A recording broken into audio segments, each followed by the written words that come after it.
Hi, and welcome to the Ballyhoobridge podcast, where we are your bridge out of chaos.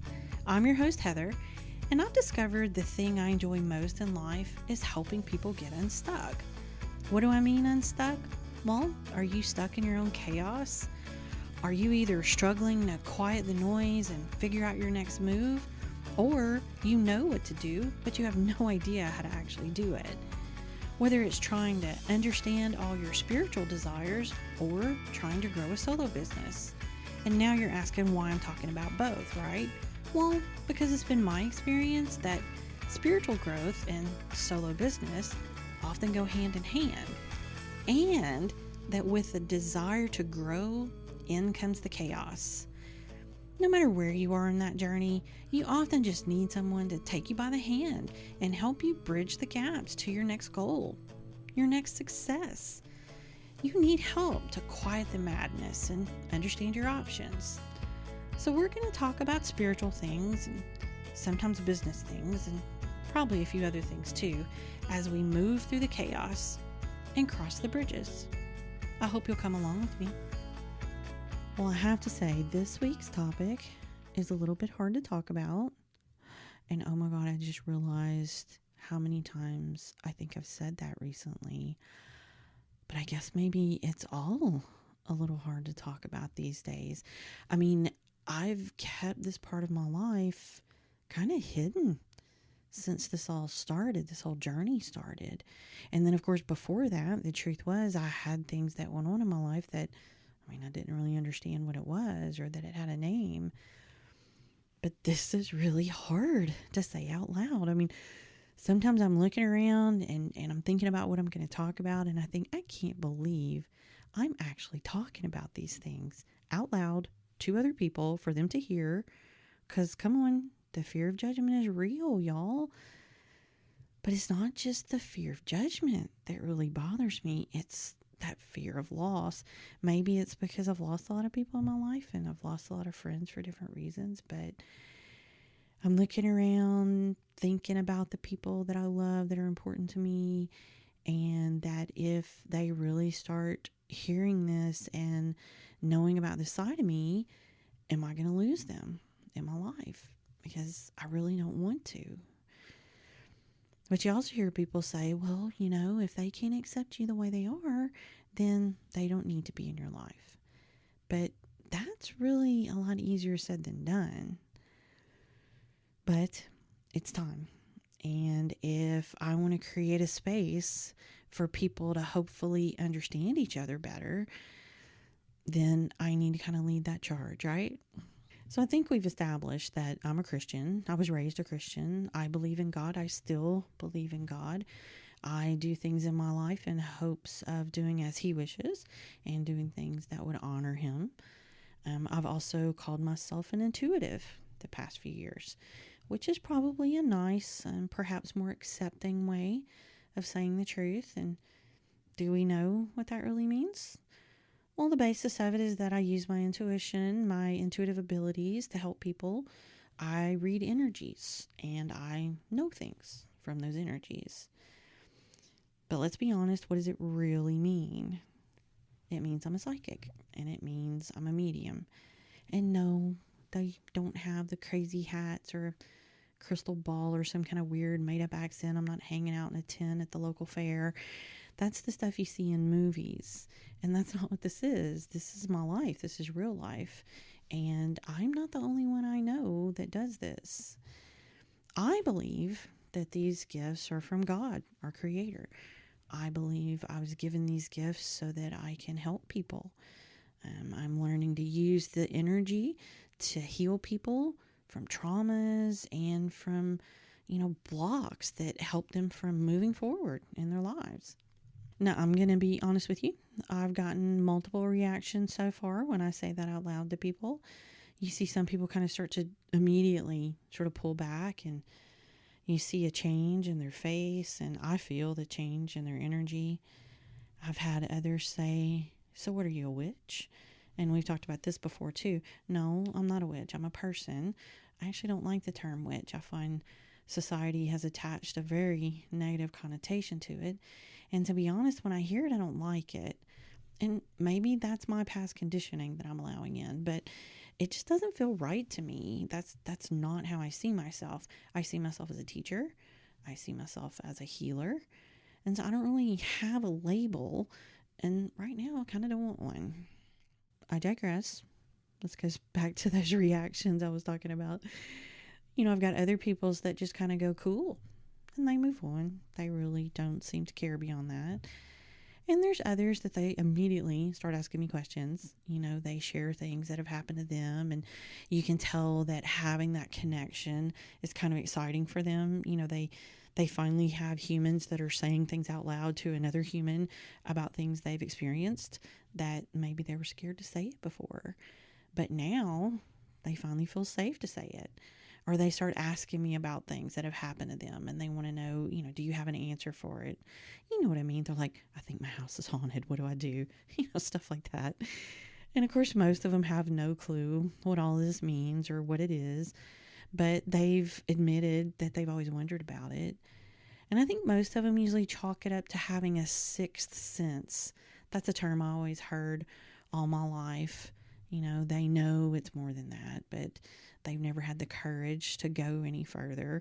I mean, after all, they don't want their friends or their employer, God forbid, thinking that they're crazy, right? And to be fair, some people just sort of accepted it and they don't really want to explore it any further, which is fine too. But these people that tell me, things they've seen people, they'll have a loved one that has passed that'll come to them in a dream and talk to them. Or I've heard people, they've had a loved one that's passed that literally spoke to them, or they just knew things before they happened, or they would get a sense about people or maybe a situation. Y'all, the number that have come to me and said they don't like crowds is actually starting to shock me, because I can't do crowds. It's too much energy. It's kind of like, it's like a system overload for me, I guess. So I can't be in crowds. And I said that to a friend one time and she was like, yes, that's it. I've never been able to explain it, but that's it. She's like, I never understood it before, but that's exactly what it feels like. But I get these kind of things all the time from various people. And what I'm wondering is, did you know that all these things actually have a meaning? They have actual words with definitions associated that explain what they are. I actually didn't know that until just a few years ago when I began this, spiritual journey. And I've heard the word clairvoyant, I guess, most of my life, but that was about it. And of course, it was associated with the aforementioned crazy lady that was in a tent somewhere with weird smells and a crystal ball who probably just guessed things really well, right? They couldn't possibly really know these things, right? Yeah, I would have thought that too until it happened in my own life. But of course, as I was growing up, I never encountered anyone who had done things that I had, at least not that I knew of or not that I recognized at the time. So when I finally did and actually met these kind of people, I was so relieved. And y'all, these girls talked openly about it. That had never happened in my life. Some of them were using it as part of their business. They didn't hide it. They didn't apologize for it. And it was the most refreshing thing ever. I felt like I have found my people. And so the journey began, right? One girl in particular was a medium, and I have to admit I was kind of mesmerized by her and the things she talked about and the things she did. And all I wanted to do was just talk to her and ask her everything. But of course, we were in a class together and it had nothing to do with all this. So I waited and I tried to learn all I could. But gradually it happened. And then she talked about offering a one-on-one coaching course to help people develop their gifts. And I just said, yes, please, me. So as we were getting started, I remember saying to her, look, I don't know if I can do this, but I'd like to see, because shit's been happening all my life and it'd be nice to finally understand it. And of course, her answer was, of course you can. Because the truth was to her that everyone can. Because everything is made of energy. and that energy gives off a vibration. And you can then connect to that energy. Just like when you have that sense about things or someone, you're connecting, you're feeling their energy. Now, of course, some people do this and some people don't. Some people ignore it entirely and they basically block it. Some people say, like before, oh, I just have a sixth sense about things, and then they move on. Some go further. Some are more sensitive than others. I think it comes easier to some people than others, but part of that may also be how open you are to allowing yourself to truly open your mind to it. And I find even understanding it isn't always enough. If you really want to do this and you really want to use these gifts, you have to practice and you have to develop it. It's kind of like working out your muscles. If you stop working out, your muscles tend to go away to get smaller. And they don't go away entirely, obviously. They just get smaller. But if you start again and you build again, then you can build them back up. But it takes practice, right? So after that first day, that first session, of course, I wanted to know everything and I wanted to keep going. So I kept working with that particular coach even more, as well as another one. I continued to develop and get stronger and learn so many more things. Then, of course, a little over a year ago, I got sick with the vid and I got completely off my routine. We've discussed that before too. I also believe I just got weaker in the process. So now I'm having to work on regaining that strength and kind of building my abilities back up again. They never left. They just weren't as easy to kind of tap into and work with. So let's take a little time and talk about those meanings that I mentioned before. There are things called Clair senses. There are 5 that I'm aware of. And you see people talking about it all the time, people explaining these senses, and you'll see these, headlines on articles or posts that say, if you have one or more of these, you may be psychic, which is probably true. But actually, I believe, like my coach did, that we all had these abilities. So to me, it's more appropriate to say something like, everyone can do this, and here's the official explanation for all the crazy shit that happens in your life that you couldn't explain before. You're welcome. So there are different ways that you may see things or hear things or know things, like we talked about before. The first of the senses I want to talk about is clairvoyance. And this is basically seeing. You hear people talk about their third eye. If you're into chakras and things like that at all, you'll hear talk about your third eye. And basically that's what this is. It's really popular. A lot of people have this sense or use this sense. This is my most powerful sense and how I generally get my messages or downloads more often than not. I'm also a super visual person though, and I believe that that's why. And most likely true for others who are really visual people, maybe artists or creative types. So for me, I get images that help me understand the message. It may be an item, a person, a place. I do find I have to ask questions as I'm being given these images. Some automatically mean something to me and I know what they're trying to tell me. A mountain scene, especially with a cabin, is a sign of peace for me.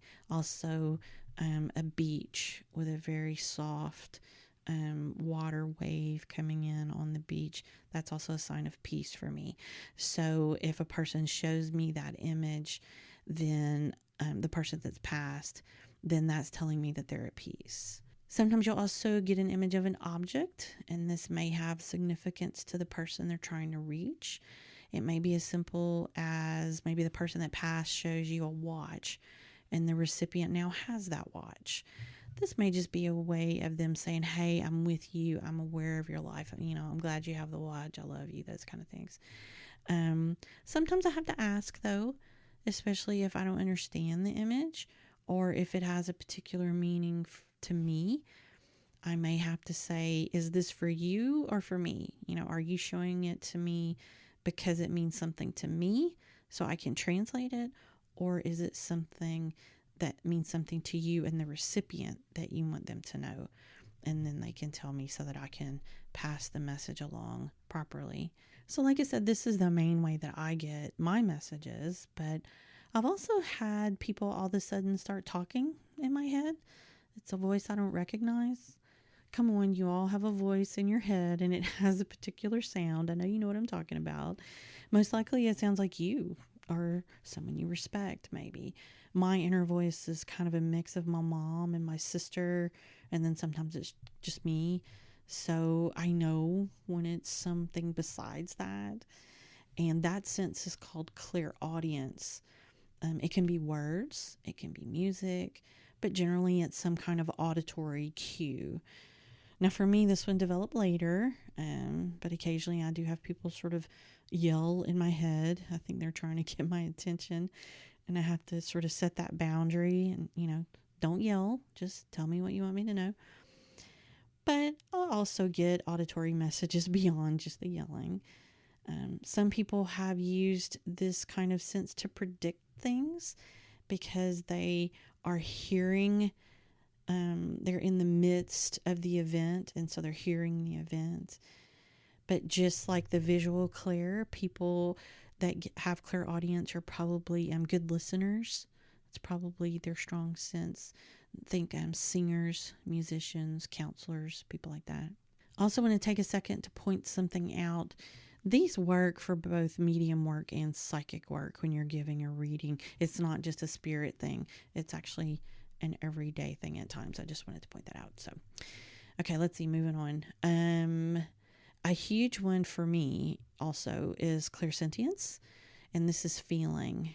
Those nagging gut feelings you can't shake, that feeling that the person you just met isn't right for you, or you get a feeling maybe they're up to no good, something like that. Or on the other hand, you can also feel kind of an immediate love or a connection. No matter what it is, I think you can trust that. It's one of your clear senses. One day I was driving back to work from lunch. I had gone to pick up lunch, and I got this overwhelming feeling of anxiety, and it felt really weird and out of the blue. So I kind of tapped into it quickly to see if it was mine or not, because it just was so odd, and it just didn't feel like it was connected to me. So about that time, someone yelled in my head, and it was a message for a friend, and the person coming through was super anxious when they passed. So that was the first thing I felt when they connected to me, was that anxious feeling. Again, though, these aren't just for spirits. It can be for just about anything, especially strong emotions for someone. Those can really come through. That sixth sense that you feel, your intuition, it's called clairsentience. People that work in fields that require emotional sensitivity are probably strong here. Maybe I should pause again. I find this similar to the way being empathic tends to feel, but there's more to it for empaths, and we'll talk about that a little more in depth at another time. But, those feelings are kind of connected to all of that. So, okay, back to our list. This one is hard for me to pronounce, so please forgive me. Clairaudience. And it's one I rarely have too. And it's smell or detecting odors. I get it every once in a while. I'll smell my mother's powder that she wore. Do y'all remember those scented powders that Avon used to sell years ago? Well, she would kind of put that on after her bath, and every now and then I'll smell that. But that's not a really strong clair sense for me. But for those that do get it, you would probably smell something maybe like a cigar or a pipe, or again, perfume, and it's usually tied to the memory of the person that's trying to connect to you. I think florists or maybe perfume makers, people like that, might have a really strong clairaudience sense. The last one, I'm going to be honest, I don't think I've ever had, and I can't say it very well either, is called clairgustance or clairgustance. Like I said, I don't say that one very well either, but anyhow, it's the ability of taste. You will taste substances without them actually being in your mouth. It's, going to be associated with memories as well, most likely. Maybe there's someone in your life that loved a certain kind of tea, that had a certain flavor, and maybe you'll suddenly taste that when they're around. It would be something like that. I've also seen reports of psychics that are helping maybe police with a case, and the flavor of chemicals or blood or something like that will help them have knowledge of the victim. So there may be something like that. I've also heard of it helping in the medical field, where it may give a sense of, deficiencies and things like that in a patient. So again, these are something I've never really experienced that, and I find it kind of interesting for people that do. The truth is, all of these may be used at one time or another. I've tried to strengthen other senses that I don't have, and I kind of felt like I got weaker in my others in the process. I'm not really sure that that's true. I think just my focus had me, in those senses more than the other ones. But I rarely know anyone that uses all five at one time. And maybe I just don't know them, but the people that I know tend not to use all five of those at any given moment. They usually have two or more that are really common for them. And then, of course, the other ones will come up from time to time. And I think a person, like I said, that puts work in and practices with a different sense can maybe try to shift what senses they use. But for me and kind of most of the people I know, it tends to just be about what works for them and where they're strongest as to what sense really works for them. But then I guess on the other side of that, if someone's trying to connect with you and, the best way for them to get your message is through a scent, then they're probably going to do what they can to make sure that you then smell that scent. There's probably a lot to this that we may not fully understand, and it's interesting how sometimes those things will happen. Again, it's not my control, it's what I'm being given. So it's kind of fascinating in that respect. The biggest thing I'm going to say about messages, though, is that if you get a message, then it's important for someone, and your message is never wrong. Now, you may have the wrong person, you may have the wrong recipient, but the message isn't wrong.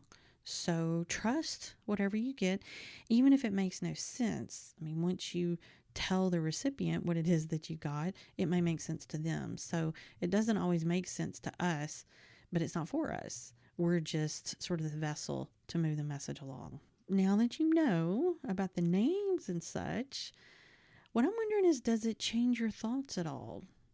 This is another one of those things that I've questioned a lot.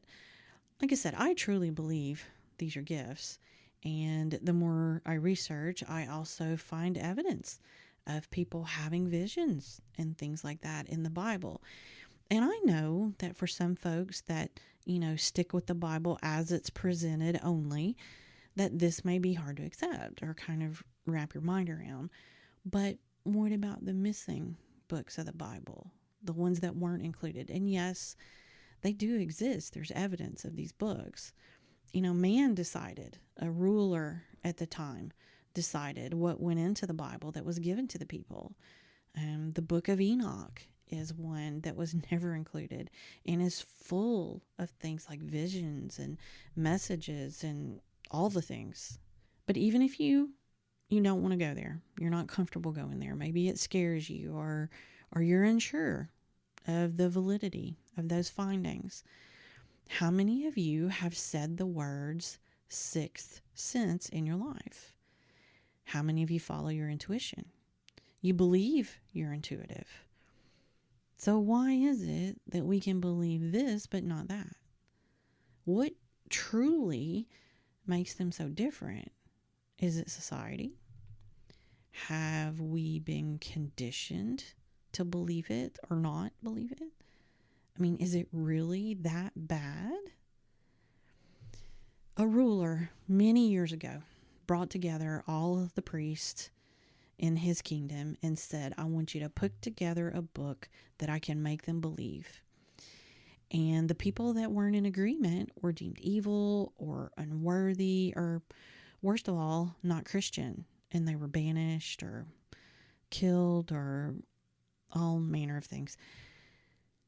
The point is, this makes me question. It makes me wonder, were there things that were left out so we wouldn't do them?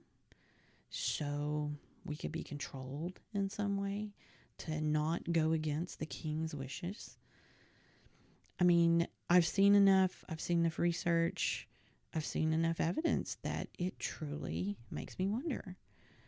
And look, hear me, I'm not saying you have to change what you believe. In fact, I encourage you, hold to your faith. I want you to defend it. Your faith and knowledge will grow when you're challenged that way.